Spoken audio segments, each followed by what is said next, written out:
There's a moment in life that doesn't announce itself loudly. It doesn't come with fireworks. There's no celebration, no warning sign, no dramatic turning point that tells you, this is it. This is the moment everything changes. And yet, it is. For many people, that moment quietly arrives at age 56. Not 65 when retirement becomes real, not 62 when Social Security enters the conversation, not even 50 when you first start thinking, maybe I should take this more seriously. No, 56 sits right in the middle.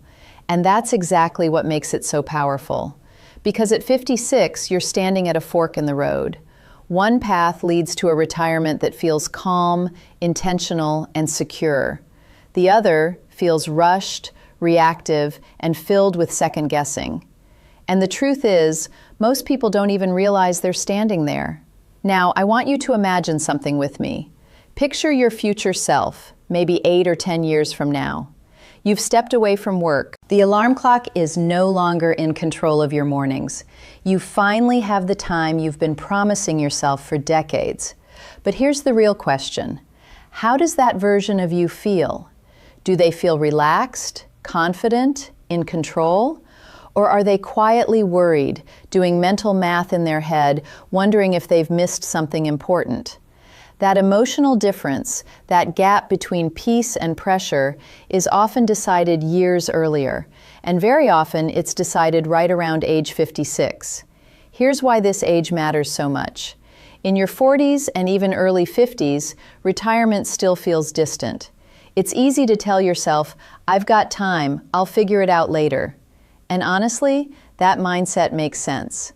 When retirement is 15 or 20 years away, small mistakes don't feel dangerous. Markets go up, markets go down, and you assume things will balance out over time. But something shifts as you approach your mid-50s. Suddenly, time doesn't feel endless anymore. You start to realize that retirement isn't some abstract idea. It's a real, approaching chapter of your life. And that changes how every decision feels. At 56, you're in a very unique position. You're close enough to retirement that your choices start to carry real weight. But you're still far enough away that you have time to adjust, time to course correct, time to improve, time to get things right.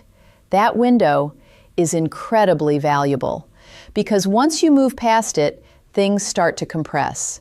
By the time you reach 60, the runway shortens dramatically. Decisions become more urgent, options become more limited, and instead of planning thoughtfully, many people find themselves reacting quickly, sometimes even panicking. That's what we want to avoid. Let's talk about something that doesn't get enough attention, the emotional side of investing as you age.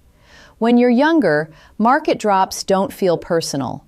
If your portfolio falls by 20% in your 30s, it's frustrating, but it doesn't feel devastating. You know you have time, you know you'll recover.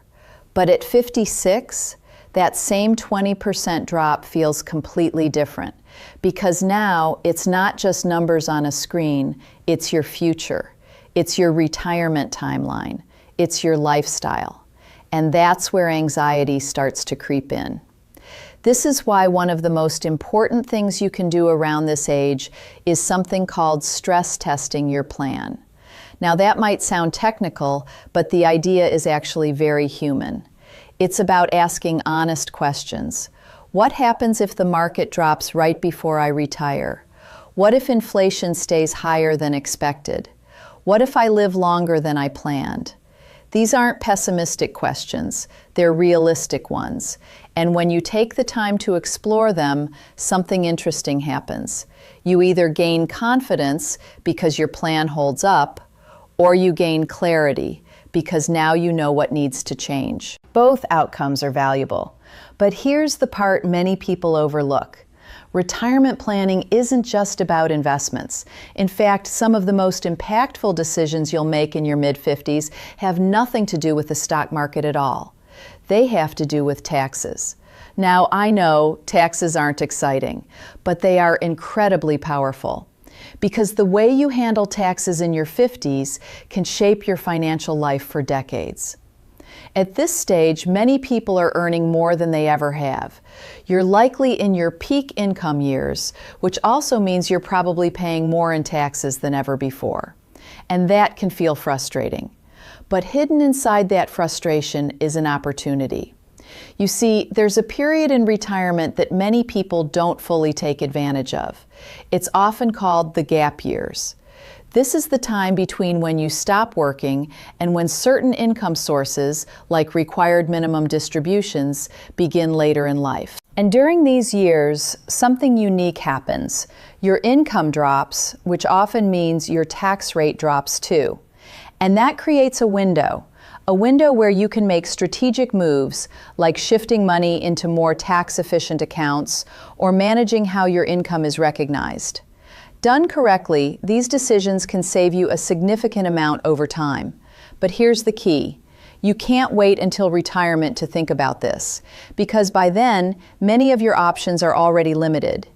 This is why age 56 is so powerful. It gives you time to prepare, time to think ahead, time to make decisions that your future self will thank you for. Now let's talk about another piece of the puzzle that often catches people off guard: income. Specifically, how your income changes when you retire. Because here's the reality. When your paycheck stops, life doesn't. Your expenses don't magically disappear. Your lifestyle doesn't pause. And yet, your income structure shifts completely. Instead of a steady paycheck, you now have to create your own income. And that transition can feel overwhelming if you're not prepared. There are gaps to consider. The gap between retirement and when you start receiving Social Security. The gap between leaving your job and becoming eligible for Medicare. The gap between what you're used to earning and what you'll actually be withdrawing. Each of these matters, and each one requires a plan.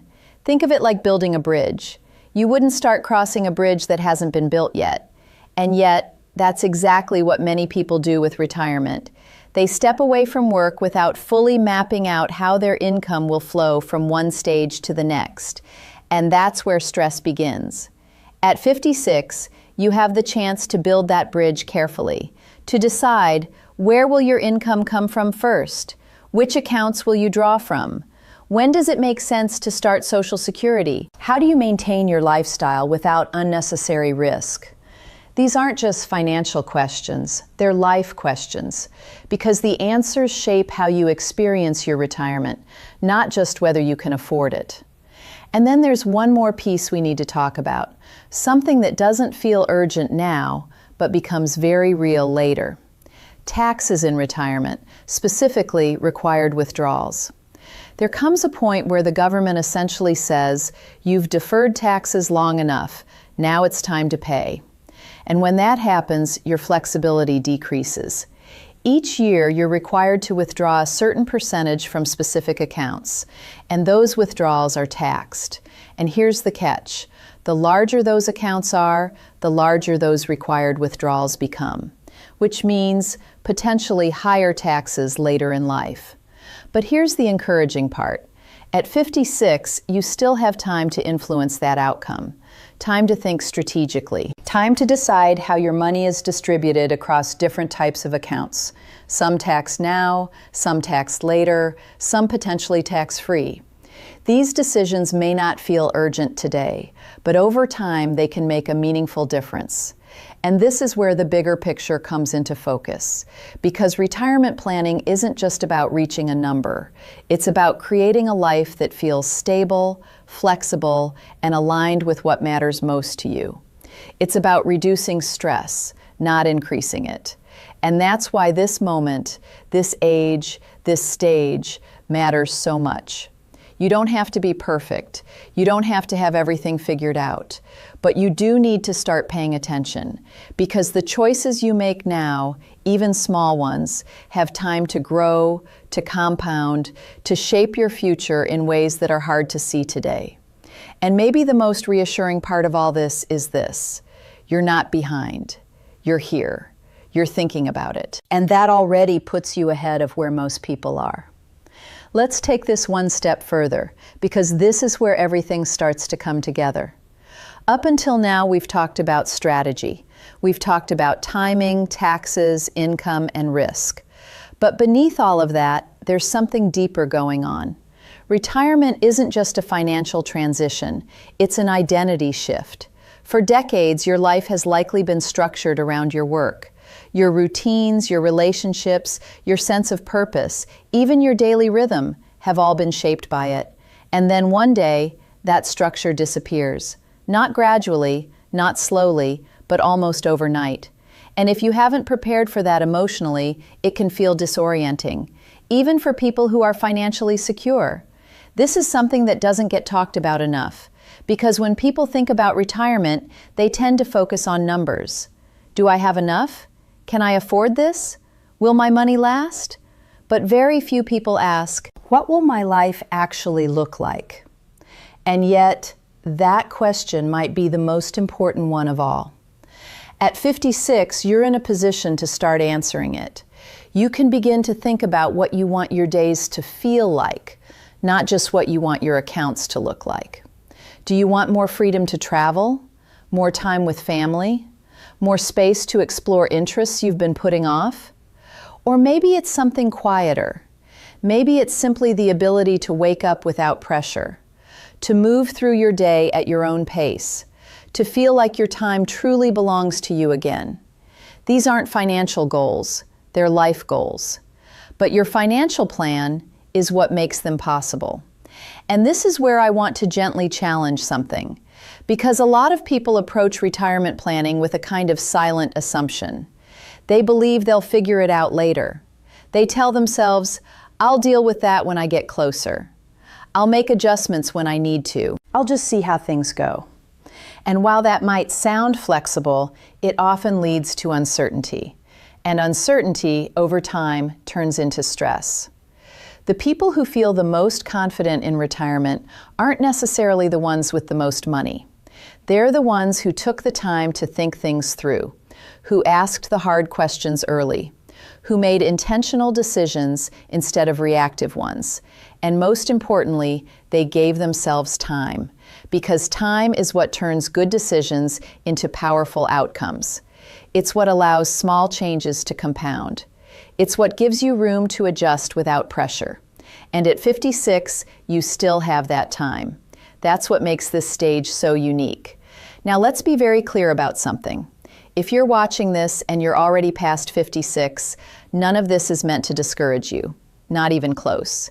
Because the truth is, you can start at 57, 60, or even later, and still build a strong, meaningful retirement. But the later you start, the more compressed things become.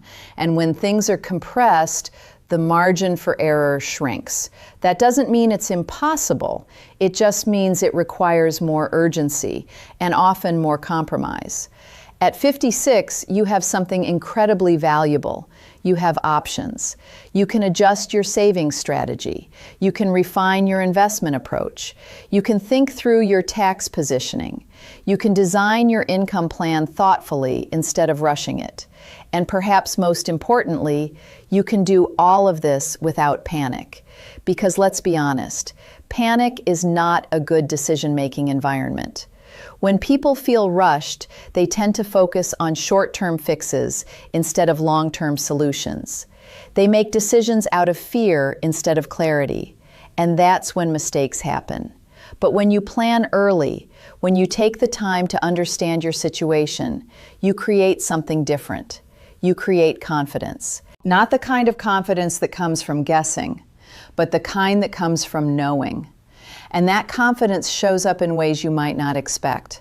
It shows up in how you spend your money, in how you respond to market changes, in how you think about your future. It even shows up in how you sleep at night.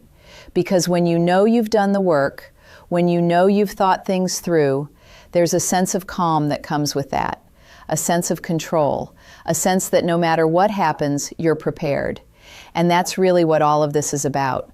Not perfection, not predicting the future, but preparing for it, thoughtfully, intentionally, and with care. Now, I want to bring this back to something very simple. If you're around this age, mid to late 50s, this is your moment.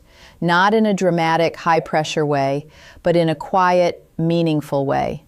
This is your opportunity to take everything you've worked for and shape how it supports the next chapter of your life. And that next chapter, it's not just about stepping away from work. It's about stepping into something new, a new rhythm, a new lifestyle, a new sense of freedom. But that freedom doesn't happen by accident. It's built, it's planned, it's designed. And the good news is you don't have to do it perfectly. You just have to start. Start by understanding where you are. Start by asking better questions. Start by looking a little closer at the decisions in front of you. Because even small steps, taken consistently, can lead to meaningful change. And if you take those steps now, if you use this time wisely, there's a very good chance that when you reach retirement, it won't feel rushed. It won't feel uncertain. It will feel ready. Ready in the way that matters. Not just financially, but emotionally. Not just prepared, but confident. Because at the end of the day, retirement isn't just about having enough. It's about feeling like enough. Enough clarity, enough confidence, enough peace of mind to actually enjoy the life you've worked so hard to build. And that's what I want for you. Not just a retirement that works on paper, but one that feels truly fulfilling. So if you take one thing away from this, let it be this. Don't wait for the perfect moment, because it rarely comes. But this moment, right now, where you are, is more than enough to begin. Take the time, make the plan, think it through. Your future self is depending on it. And if you need guidance along the way, if you want help making sense of all of this, turning ideas into a clear plan, then take that step. Reach out, start the conversation, get the clarity you deserve, because you only retire once, and it should feel like something you stepped into with confidence, not something you stumbled into by accident. Thank you for being here, and I'll see you in the next video.